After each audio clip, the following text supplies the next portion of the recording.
We've seen the scale of these floods. Let's just show you a video from the Indian Air Force, which gives you a sense of the scale of these deadly floods. This is filmed from a helicopter. You can see a woman here being winched up. These floods have killed, according to numbers that are given to the Reuters news agency, at least 400 people. And these are floods and monsoon rains causing devastation in the Kerala region of India. You can see here homes completely submerged, and here you can see a woman is being winched up in the helicopter. She's barefoot and she's just in her clothes here. This house battered and almost totally submerged. So this is the scale of the disaster.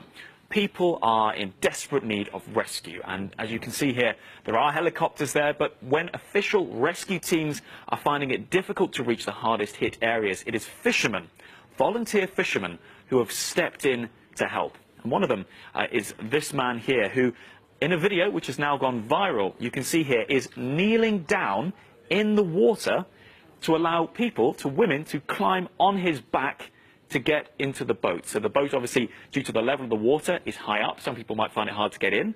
Here, he is kneeling in the water and allowing people to literally step over him, onto him, into the boat. Now, this is obviously an incredible gesture. People calling this humanity at its finest. This video going viral throughout India, throughout the region, and a lot of people sharing it, saying that this man, whoever he is clearly a legend. Well, we know who he is because he gave an interview to a news agency in India, and here it is.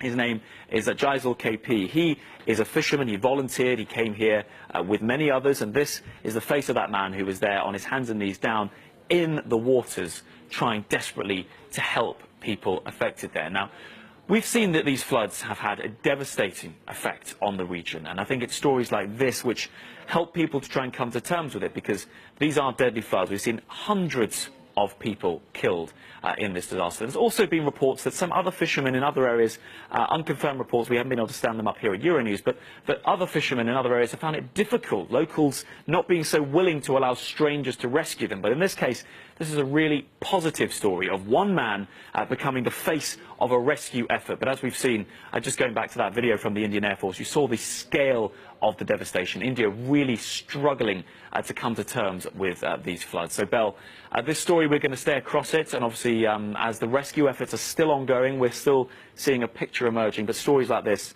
are coming to the fore.